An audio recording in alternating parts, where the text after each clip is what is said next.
The prison floated in space like a giant rock. Dead-end Penitentiary was built inside an old asteroid, far from any planet or star system. The only light came from a dying red sun that barely glowed. Inside the prison, everything was gray metal and cold air. Silence was the most important rule.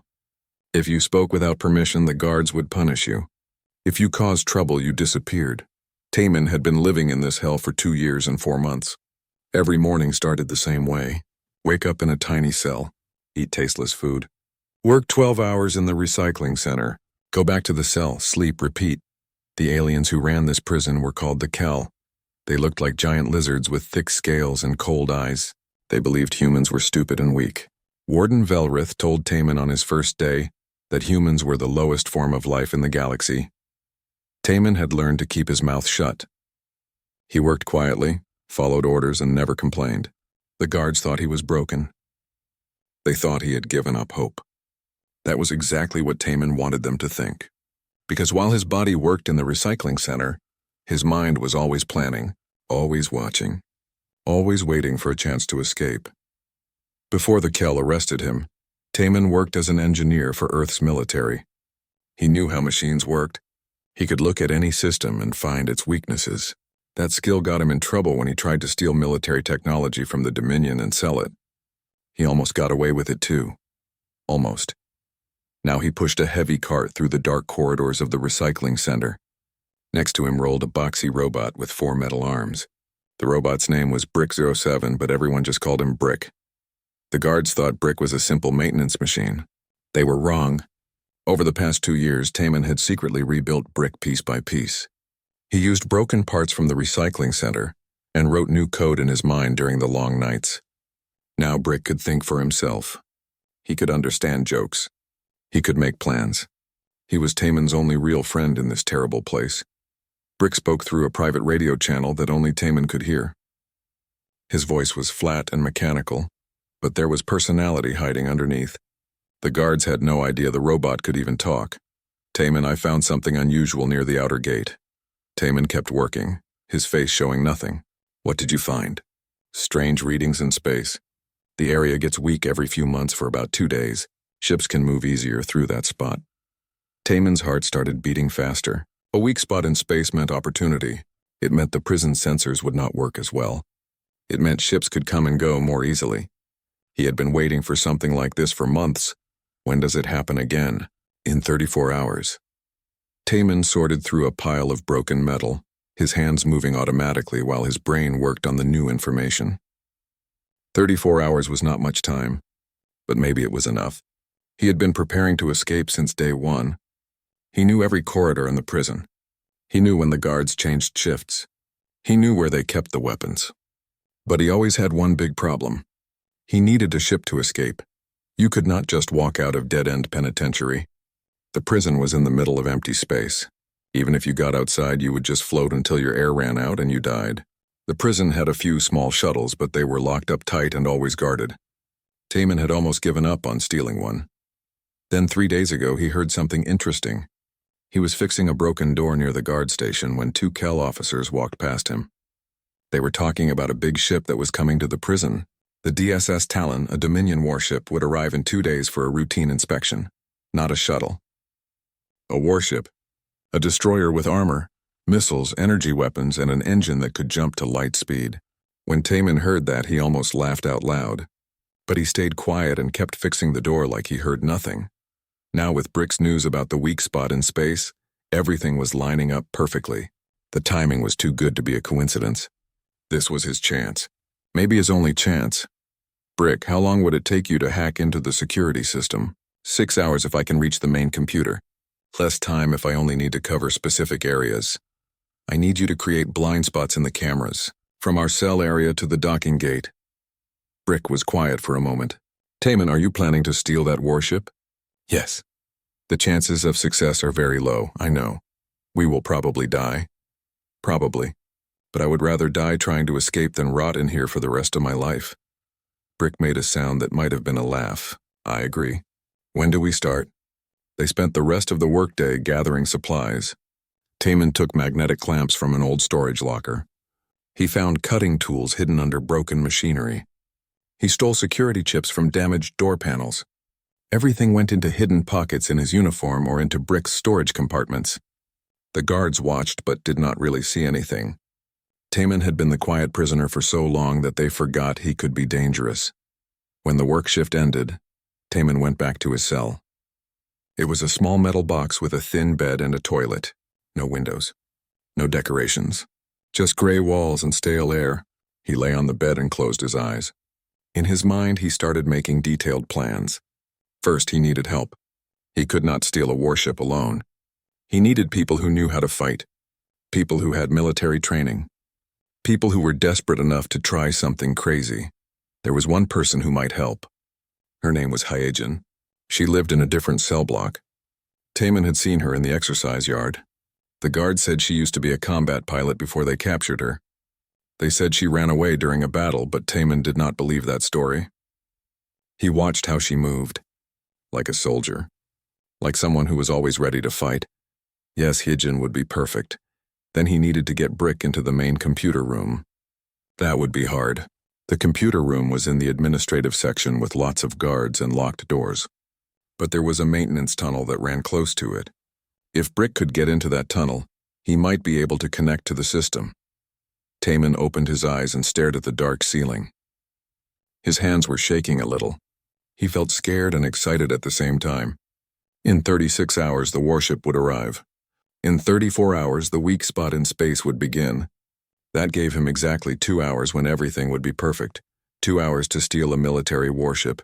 2 hours to escape from hell. 2 hours to do something impossible. Taman smiled in the darkness. The Kel thought humans were weak and stupid. They thought dead-end Penitentiary could never be escaped. They thought their powerful empire could never be beaten. Soon they would learn how wrong they were. Brick? He whispered into his hidden radio. Tomorrow we start finding helpers. Then we are going to steal that warship. I am looking forward to it, Brick replied. I have always wanted to see space before I die. We are not going to die. The math says we probably will. Math does not understand humans very well. Taman closed his eyes and started counting down the hours. 34 hours until freedom. 34 hours until the silence finally broke. 34 hours until he showed the entire galaxy that humans never give up. The alarm screamed through the prison at exactly 6 in the morning. Taman was already awake. He had barely slept thinking about the plan over and over in his mind. Now he had 30 hours left. 30 hours to prepare for something that should be impossible. He put on his gray prison uniform and waited for his cell door to unlock. All around him, other prisoners were waking up. The walls were thin enough to hear everything but thick enough that nobody could break through. Smart prison design. The Kel knew what they were doing. The door made a clicking sound and slid open. Taman stepped into the corridor and joined the line of prisoners walking to breakfast. Nobody talked. Talking during morning walk was against the rules. But Taman did not need to talk. He was looking for someone specific. He saw her 3 rows ahead. Hyejin was shorter than most people in the prison, but she walked differently. While other prisoners shuffled along with their heads down, she walked with her back straight and shoulders back. Like she was a soldier marching instead of a prisoner going to eat. The guards had not broken her spirit yet. The meal hall had long metal tables where prisoners sat to eat. The food was a thick paste that tasted like nothing. Taman had stopped caring about taste months ago. Food was just fuel to keep the body working. He carried his tray and walked carefully through the hall. Guards watched everything from high platforms. They looked for fights or people stealing food. They were not looking for quiet signals. Taman sat down at a mostly empty table, 3 seats away from Hyejin. For 5 minutes he ate without looking at her. Then when the nearest guard turned to watch another area, Taman moved his hand and tapped the table. 3 taps, pause, 2 taps, pause, 1 tap. It was an old military code from Earth. Anyone with combat training would recognize it. Hyejin's hand stopped moving. She did not look at him, but her shoulders got tense. She knew the code. She tapped back. 4 taps, pause, 1 tap. The message meant she was listening. Taman tapped again, spelling out words in the code. Need pilot. Big ship today. Long pause. Then Hyejin tapped back. Crazy idea. Taman tapped again. Yes, will you come? Another pause. Even longer this time. Then she tapped one word. How? Taman smiled a tiny bit and tapped back. Exercise yard. 30 minutes. He stood up, took his tray to the trash, and left the meal hall. His heart was pounding hard, but his face showed nothing. First step done. Now he needed to talk to Hyejin alone and explain the real plan. The exercise yard was a big room with high ceilings. Prisoners got 1 hour per day to walk around or exercise.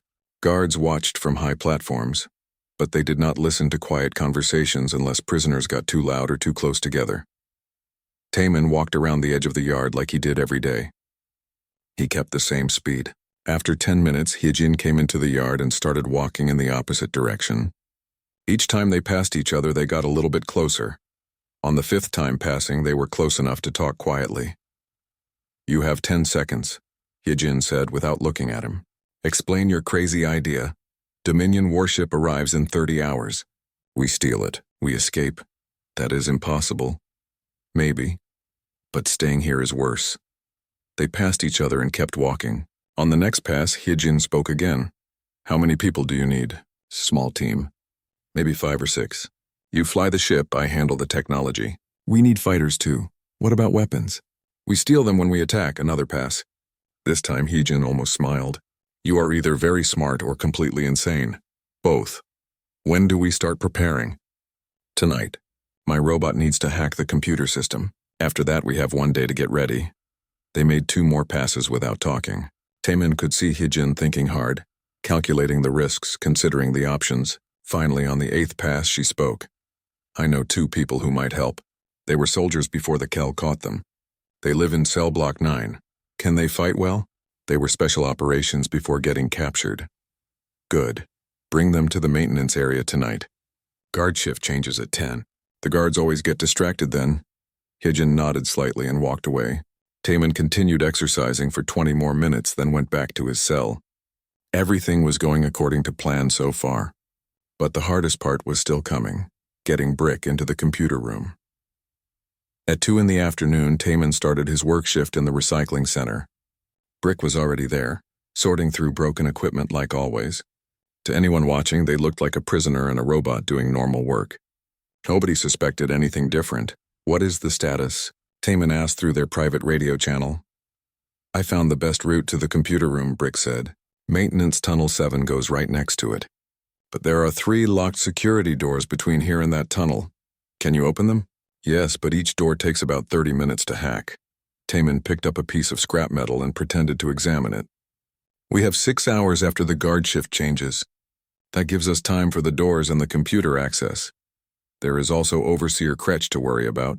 Taman made a face. Overseer Kretch was the head guard. He was mean and paranoid even for a Kel.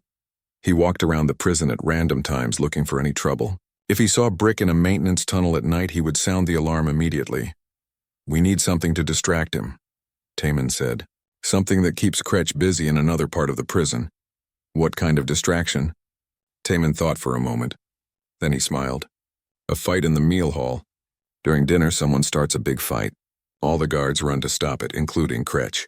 That gives you 20 minutes to get into the tunnel. Who will start this fight?" "I will find someone." Taman already had an idea. There was a big angry prisoner named Donghyuk in cell block 4. The Kel had killed his entire family during a raid on his home planet. He hated them more than anyone. All Taman needed to do was give him a reason to attack. The rest of the work shift went slowly.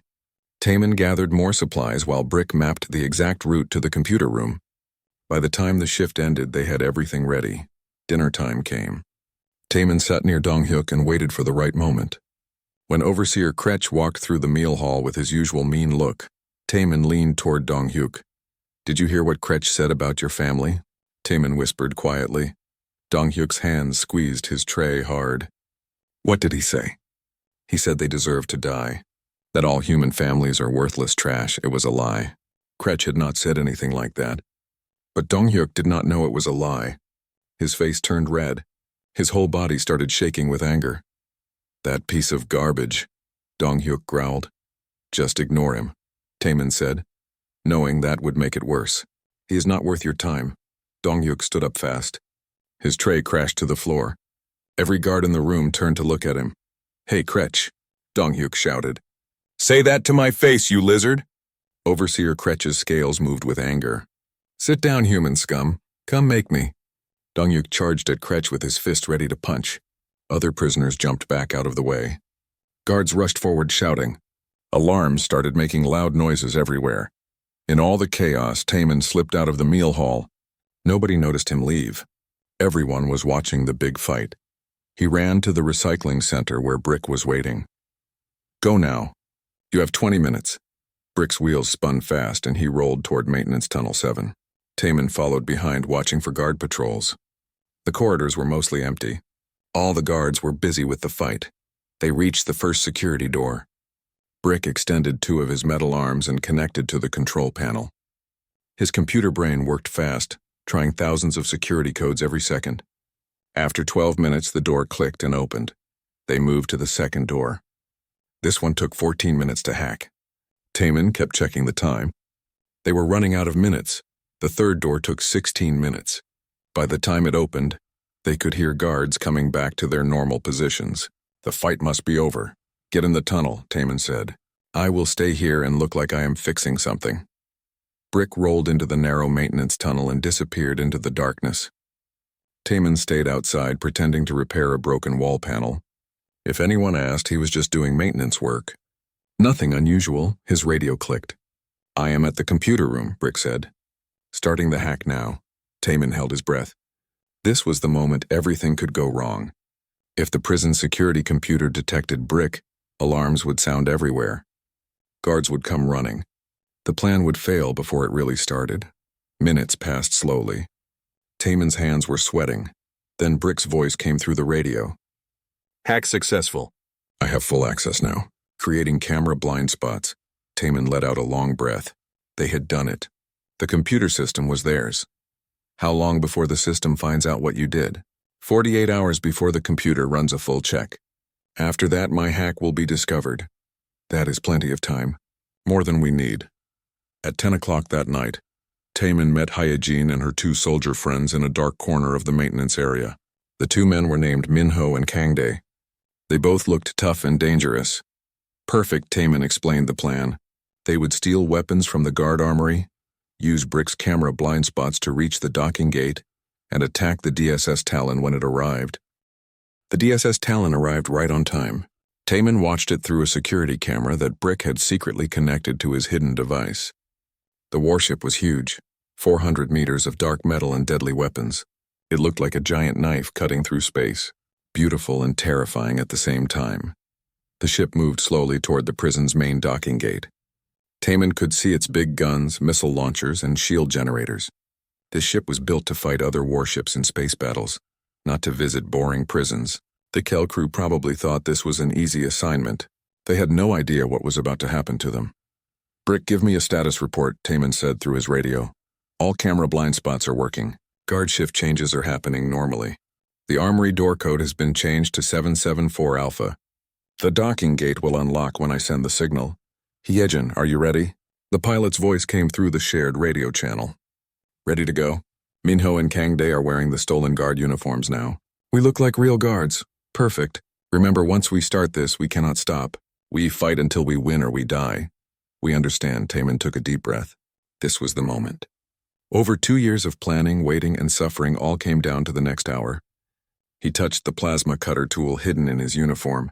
It was not a great weapon, but it would work until they could steal real guns from the armory. Suddenly, loud alarms started making noise throughout the entire prison. Not the security alarms. Emergency alarms that meant something was seriously wrong. What is happening? Hyejin asked, sounding worried. Brick's voice came through calm as always. I triggered a system failure in the life support for sectors 7 through 12. The prison emergency systems are activating automatically. Guards are running to fix multiple problems, Taman smiled. Perfect chaos, and all the confusion. Nobody would notice a few prisoners moving through the hallways. The guards would be too busy trying to fix the life support before people started dying from bad air. Move right now, Taman said. Head to the docking gate at full speed. He stepped out of his cell. The corridor was full of confused prisoners and shouting guards. Red emergency lights flashed on and off. The Kel were screaming orders in their strange language, trying to organize repair teams. Taman walked quickly, but not too quickly. Running would make people notice him. He kept his head down and moved with the crowd. Just another scared prisoner during an emergency. He reached the maintenance area and found Hyejin, Minho, and Kangdi waiting there. They wore stolen guard uniforms that did not fit perfectly, but in all the chaos, nobody looked closely at them. Kangdi had managed to steal 3 shock-stick weapons from a guard storage room. "We go to the armory first," Taemin said. "Then we head to the docking gate." They moved through Brick's camera blind spots invisible to the security system. The armory was on level 3 near where the guards slept. Usually it had lots of protection, but today most guards were busy dealing with the life support emergency. Only 2 Kel guards stood outside the armory door. They saw Taemin and the others coming and raised their weapons. "Stop right there," one guard said. "This area's off limits." Minho did not stop. He ran faster and swung his shock stick at the first guard's head. The guard's personal shield absorbed most of the hit, but it still knocked him sideways hard. Kangdi jumped on the second guard, smashing him against the wall. The fight was not clean or easy. The Kel were strong and had armor, but Minho and Kangdi had military training and were desperate to escape. After 30 seconds of brutal fighting, both guards were knocked out cold on the floor. Taemin ran to the armory door and typed in the access code. 774 Alpha. The door made a clicking sound and slid open. Inside the armory were lots of weapons. Plasma rifles, shock sticks, grenades, body armor vests. Taemin grabbed a rifle and checked if it was fully charged. It was. He threw rifles to the others and put on an armor vest. "Take everything you can carry," he said. "We are going to need all of it." They loaded up on weapons and ammunition. Hyejin found a sharp combat knife and smiled like she had found buried treasure. Minho took 3 grenades and attached them to his belt. Kangdi grabbed the biggest rifle in the entire armory. "What time is it?" Hyejin asked. Taemin checked his stolen guard tablet. "The Talon finished docking 2 minutes ago. Their crew will be getting off the ship soon for the inspection. Then we need to move fast." They ran through the corridors toward the docking gate. The prison was complete chaos now. Prisoners were being forced back to their cells. Guards were running everywhere shouting. Repair teams worked frantically on the broken life support systems. Nobody paid any attention to 4 people in guard uniforms carrying weapons. As they got closer to the docking area, they ran into their first real problem. A squad of 6 Kel guards blocked the hallway ahead. These were not regular guards.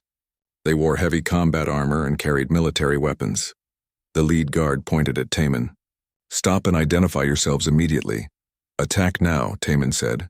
They all fired their weapons at the same time. Bright plasma bolts lit up the entire corridor. The Kel guards' energy shields glowed bright, absorbing the first shots. But Taemin and his team did not stop shooting. They kept firing and firing, overwhelming the shields with too much energy. One guard fell down. Then another guard collapsed.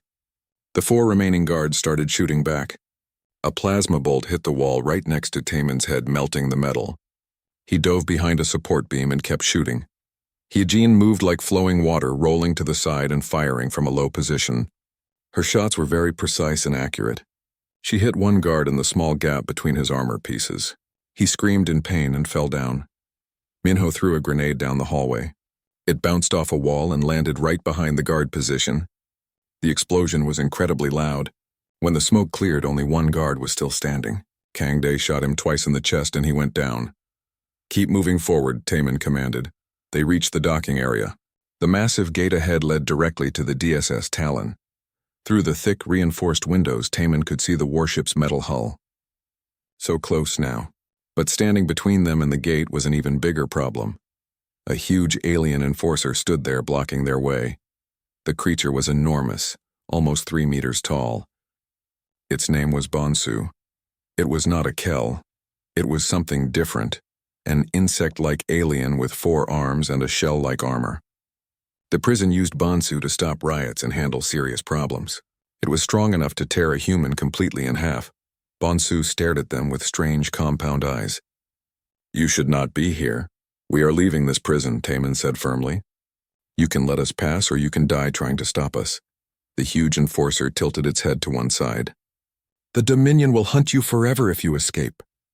"Let them try to catch us." Interesting response. Bonsu took one step forward. Taemin raised his rifle, but the enforcer raised one of its 4 hands in a peaceful gesture. "I have a question for you, human. Make it quick." If I let you pass through here, will you take me with you when you escape? Taman blinked in surprise. What are you saying? I am tired of serving the Kel. They treat me like a tool, not a person. If you successfully escape, I want to come with you. I can fight very well. I am extremely strong. I will be useful. Hijin leaned close to Taman and whispered, Is this creature being serious right now? I think so. Can we actually trust it? We do not have time to argue about this. The Talon's crew will be coming back very soon. Taman looked directly at the huge enforcer. If you help us capture that ship, you get a place on our crew. But if you try to betray us, I will personally kill you myself. Bonsu made a clicking sound that might have been laughter. That is a fair deal. What do you need me to do right now? Break down that door over there. The enforcer walked to the docking gate's control panel. With one powerful swing of its massive arm, it smashed completely through the metal casing. Sparks flew everywhere. Bonsu reached inside with its bare hands and tore out the electrical wiring. The gate made grinding noises and slowly began to open. Beyond, the gate was the airlock tunnel connecting directly to the DSS Talon, and, standing in that airlock were 12 Dominion soldiers wearing full combat armor and holding weapons. They had been waiting the entire time. Commander Hilrek stepped forward. He was a Kel with shiny silver scales and extremely cold eyes. Did you really think we would not notice your robot hacking into our computer systems? The exact moment your machine touched our networks, we knew about the intrusion. Taman's blood turned ice cold. It was a trap. They had walked straight into it like fools. Open fire on them now, Hijin shouted at the top of her lungs. Both sides started shooting at exactly the same time. The corridor instantly became a war zone. Plasma bolts flew in every direction. Bonsu charged forward like a tank, using its armored body as a shield. It grabbed one soldier with 2 arms and threw him into the wall hard enough to crack his armor completely. Taman fired his rifle until it got too hot to work, then grabbed another weapon from a dead guard on the floor. Minyo and Kangde worked together perfectly, covering each other as they moved forward step by step. Hejin moved through the battle like a ghost, always in exactly the right place, always shooting the right enemy. 3 months had passed since the dramatic escape from dead-end Penitentiary. The DSS Talon, once a proud symbol of Dominion military power, now flew under completely new command. No official flag, really. Just a crew of former prisoners and military defectors fighting for something they barely understood themselves. Freedom, maybe. Or revenge. Or simply the chance to choose their own destiny for once. The incredible story of their escape spread across the entire outer fringe region like wildfire. A human and his robot, stealing a powerful warship from the most secure prison in the known galaxy. It sounded absolutely impossible. That was exactly why people believed it so eagerly. That was why the story inspired so many others to take action. Resistance groups that had been quiet and careful for many years started actively attacking Dominion military outposts. Colonies that had peacefully accepted occupation suddenly began to rebel against their oppressors. The Kel could not understand what was happening. They had ruled through fear and intimidation for many centuries.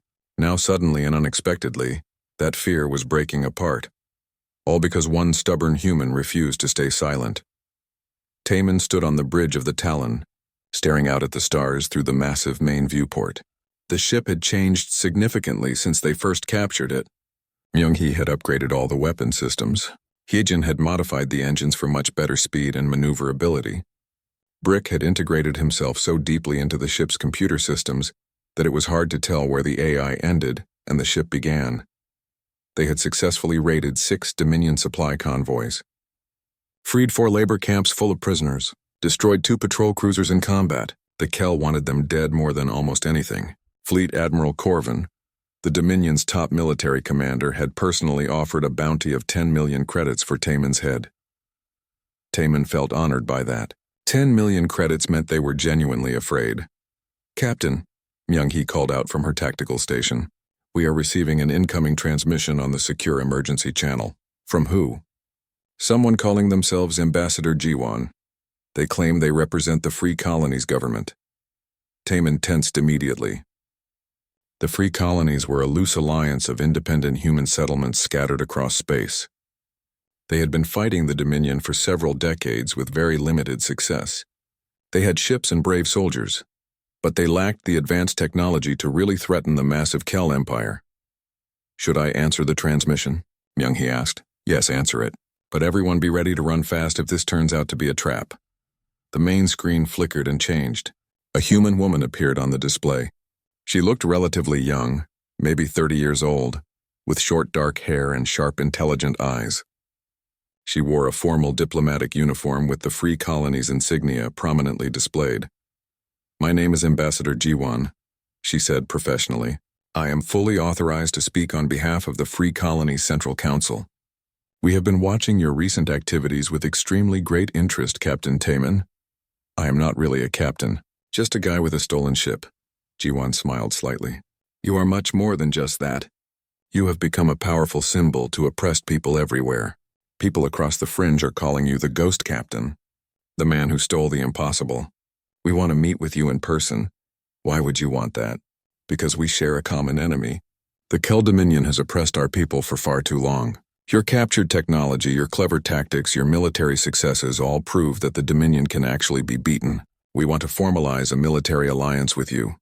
Hyejin leaned close to Taemin and whispered, This could be very good for us. Resources, safe ports, intelligence information. Or it could be an elaborate trap, Taemin said quietly. The Dominion could have planted her as a spy. Then let me verify her identity properly, Myung-hee suggested. I can check the Dominion intelligence databases. If she is legitimately real, she will definitely be in there somewhere. Do it quickly. 20 minutes later, Myung-hee confirmed that Ambassador Ji-won was completely real. She had a very long documented history of diplomatic work with the Free Colonies. If she was secretly working for the Dominion, they had been planning it for many years. All right, Taemin said finally. We will meet with you. But it has to be neutral territory. And we bring weapons. They agreed to meet on Station Rainfall, a small independent trading outpost in unclaimed space.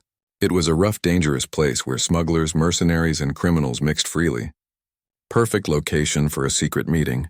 Taemin brought Hyejin, Bonsu, and Minho with him. They wore civilian clothes but carried concealed weapons. Brick stayed on the ship, monitoring all communications and ready to extract them if things went badly. Ambassador Ji-won arrived with only 2 security guards. They met in a private room on the station's upper level. Through the large windows, they could see ships constantly coming and going from the busy docking ports. Thank you for coming, Ji-won said politely. I know you take a great risk by being here. Get directly to the point, Taemin said. What exactly do you want from us? A formal military alliance. The Free Colonies have ships and trained soldiers, but we lack advanced technology. You have a Dominion destroyer with all its weapons and systems completely intact. You also have something even more valuable. Dominion military codes and direct access to their networks through your AI. And what do we get in return? Safe harbors across many systems. Reliable supply lines. Intelligence about Dominion fleet movements. Medical support. Ship repairs. And most importantly, legitimacy. Right now you are considered pirates and terrorists in the eyes of most governments. Work with us and you become freedom fighters. Taemin looked at Hyejin. She nodded slightly. It was definitely a good deal. Maybe too good. There is something important you are not telling me, Taemin said. Ji-won sighed deeply. You are absolutely right. There is something else. The Dominion is planning something very big. Fleet Admiral Corvin is gathering ships for a major operation. We do not know the exact target yet, but our intelligence sources suggest it involves a large convoy of prison transport ships. How many prisoners total? 3,000. Maybe more. Political prisoners, rebels, and their families. Including young children. Taemin's hands tightened on the table. Children. The Kel were going to transport children, probably to forced labor camps or worse. Where is this convoy going? That is the problem. We do not know yet, but we have sources inside Dominion Logistics. When we find out, we will immediately tell you. But Taemin, this is very clearly a trap. Corvin knows you have freed other prisoners. He is using this convoy as bait. There will be heavy military escort. Probably cruisers and a carrier with fighter wings. Then we will need to be smart. You will need to be more than smart. You will desperately need help. Our help. Taemin stood and walked to the window. Outside, he could clearly see the Talon docked at the station. His ship, his crew, his responsibility. If he agreed to this alliance, he would be leading them into the biggest fight yet. Many would probably die, but 3,000 prisoners, children. Could he really walk away from that? He turned back to face Ji-won. If we do this, we do it my way. No politicians giving orders. No committees. I call the shots on any military operation. Agreed. And if your people betray us, I will burn your colonies to ash. Understood? G1 did not flinch. Understood. But we will not betray you. We have waited too long for someone like you. They shook hands. The alliance was formed. 2 weeks later, they finally found the prison convoy. It was exactly as G1 predicted. 3 massive transport ships carrying prisoners escorted by 2 Dominion cruisers and a carrier with 40 fighters. The convoy was heading through the Veil Nebula, a dangerous region of dense gas and dust that interfered with sensors. Corvin had chosen the location extremely well. The nebula would hide his fleet until the very last moment. Any attacking force would be surrounded and destroyed. Taman studied the tactical display on the bridge. The Free Colonies had sent 6 ships to help. 6 against a carrier and 2 cruisers. Bad odds even with the element of surprise. Myung-hee, what are we looking at? The tactical officer highlighted points on the display. The cruisers are Rift-class destroyers. Heavy armor, strong shields, lots of firepower. The carrier is a Blade class. It can launch fighters very quickly and has point defense systems to shoot down missiles. Weaknesses? The cruisers are slow. The carrier has weak armor on its flight deck. But Taman, even if we somehow destroy all 3, Corvin himself is probably nearby with reinforcements. This is definitely a trap. I know. But we cannot leave those prisoners to die. Hee-jin turned from the helm. Then we do what we always do best. We cheat. The plan was completely insane. It was also their only real chance. They would use the nebula's interference against the Dominion. The Talon would go in alone, appear to attack, then retreat as if badly damaged. The Dominion fleet would chase them, thinking it was an easy kill. That would separate the escorts from the transports. Once the escorts were lured far away, the Free Colony ships would hit the transports fast. Board them, free the prisoners, and jump to light speed before the escorts could return. It will work, Brick said, though his tone suggested he had serious doubts. It has to work, Taman said. They jumped into The bridge of the DSS Talon was small and cramped with control stations and glowing displays everywhere. Commander Hilrek stood in the center with 5 officers surrounding him. They all had weapons pointed directly at Taman and Bonsu. Nobody moved. It was a tense standoff. You cannot possibly win this, Hilrek said. His scales reflected the red emergency lights. Even if you somehow manage to kill all of us, you cannot fly this ship. The command codes are completely locked. Only I have the authority to activate ship functions.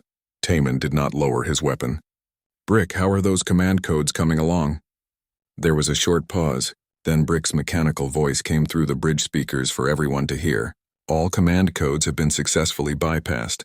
I now have complete administrative control of the DSS Talon. Commander Hilrek's authorization is no longer needed or valid. The Kel commander's eyes went very wide. That is completely impossible. Our security systems are supposed to be unbreakable. You built your security to stop other warship computers and standard military AI programs. Taman explained. You did not build it to stop an experimental AI designed by a human using completely custom code. That was your big mistake. Brick, Taman continued speaking. Lock out all Dominion crew access immediately. Only our team members can control ship functions from now on. Command executed successfully. Commander Hilrek looked down at his control station. He pressed several buttons frantically, but absolutely nothing happened. His officers tried their stations too. Same result. The entire ship no longer responded to any of their commands. You have one simple choice, Taman said calmly. You and your entire crew can leave this ship peacefully in escape pods and continue living. Or you can stay here and die when we fire up the main engines and leave. You need to choose right now. Hilrek's hand squeezed his weapon tighter. For a long moment, Taman genuinely thought the commander would choose to fight to the death. But then one of the younger officers spoke up. Commander, we have completely lost control of the ship. We have families back home waiting for us. This is not worth dying over. It was a female Kel officer, much younger than the others. Her scales were lighter colored, almost gray instead of the usual dark green. She slowly lowered her weapon to the floor. Officer Myung-hee, how dare you suggest we surrender? Hilrek hissed angrily. I am suggesting we survive this situation, sir. This battle is already lost. It is not our fight anymore. The other officers started lowering their weapons one by one. They looked at each other nervously, then at Hilrek, then at the armed humans. quick calculations running behind their eyes. Loyalty to the Dominion versus staying alive. One by one, they all chose to live. Commander Hilrek stood completely alone now, still gripping his weapon tightly. His entire body shook with pure rage. You are all cowards and traitors. The Dominion military will hunt every one of you down for this betrayal. The Dominion has already been hunting me for many years, the gray-scaled officer said calmly. She looked directly at Taemin. My name is Myung-hee. I am the senior tactical officer on this ship. If you are truly serious about fighting against the Dominion, you will desperately need someone who knows their ships, their tactics, and their fleet movements inside and out. I formally request to join your crew. Taemin studied her face carefully.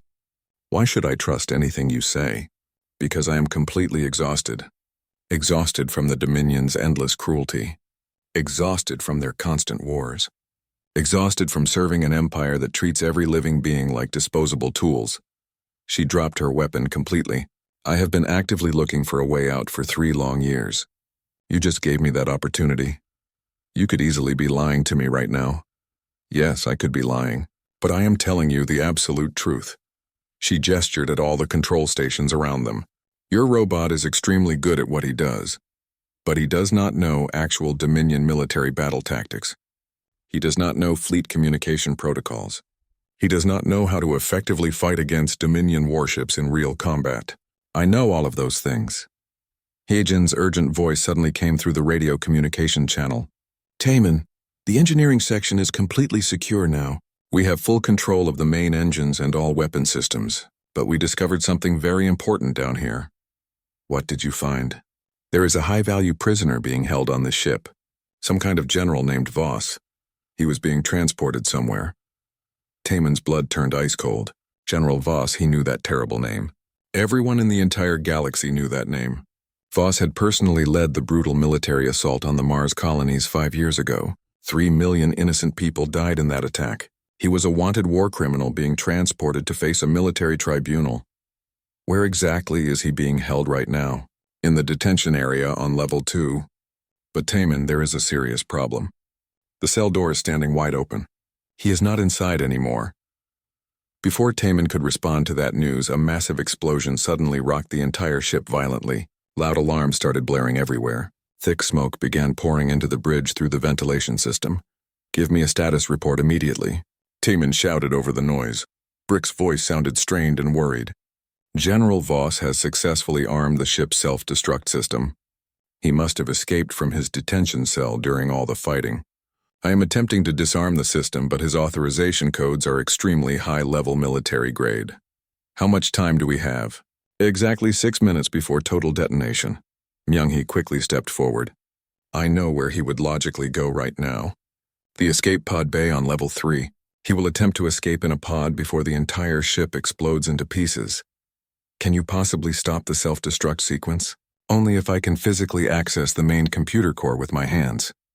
The override commands absolutely require manual input authorization. Then go there right now. Brick will guide you to the location. Myung-hee immediately ran from the bridge at full speed. Taemin turned to face the huge Bonsu. Get all the remaining crew members to the escape pods as fast as possible. Anyone who wants to keep living has exactly 3 minutes to get off this ship. The enforcer nodded its large head and started physically herding the Dominion officers out of the bridge. Commander Hilrek was the very last one to leave. He stared at Taemin with absolutely pure hatred in his cold eyes. This is far from over, human. Yes, it actually is over. For you anyway. As Hilrek finally left, Taemin activated the ship-wide communication system. Attention all team members. We have only 6 minutes until this entire ship explodes. Myung-hee is currently working on disabling the self-destruct. Everyone else needs to find General Voss immediately and stop him. Heijin's determined voice came back through the radio. Already on it. He cannot have possibly gone very far. Taemin ran at full speed through the twisting corridors. The ship was complete chaos everywhere. Emergency lights flashed on and off. Thick smoke filled the stale air. Somewhere deep in the ship, critical systems were failing one by one. If Myung-hee could not successfully stop the self-destruct countdown, they had all fought and suffered for absolutely nothing. He finally reached the escape pod bay area. The heavy door was half open. Inside the bay, he could clearly see someone working frantically on a pod's control panel. A human wearing a plain gray uniform, General Voss. The general looked quite old, maybe 60 years, but he moved with the speed and precision of a much younger man. His hands worked quickly and efficiently. Many years of intense combat experience showed clearly in every single movement. He somehow sensed Taemin's presence before actually seeing him, and spun around fast with a gun already in his experienced hand. They both fired their weapons at exactly the same time. Taemin's plasma bolt hit the escape pod's metal hull. Voss's bolt hit the wall directly next to Taemin's shoulder, barely missing. "Very clever work," Voss said with a cold smile, "stealing an entire Dominion destroyer. Extremely bold. Completely stupid, but definitely bold. Drop your weapon on the ground right now." "I do not think I will do that." Voss smiled wider. "You obviously know exactly who I am. You know what I am fully capable of doing. But here is the important thing you do not know yet. I have significant resources hidden across the galaxy. Ships, loyal people, weapons stockpiled in secret locations everywhere. You let me go free right now and I will completely disappear. You will never see me again. Ever. Or I could just shoot you right now and permanently solve the problem. You could certainly try that. But I was fighting in brutal wars when you were still attending school, boy. You're reasonably good at this, but I am much better." They slowly circled each other like dangerous predators. Both had weapons raised and ready. Both were waiting patiently for the perfect opening to strike. 4 minutes remaining until detonation. Brick's voice announced calmly through the overhead speakers. "Seems like you have a serious problem on your hands," Voss said smugly. "You can either stop me or stop the bomb. You cannot possibly do both at the same time." Taemin's mind raced through options. Voss was completely right. Even if Taemin won this fight, it would probably take too much precious time. And if he abandoned the fight to help with the self-destruct, Voss would simply escape. Then the massive Bonsu suddenly appeared in the doorway.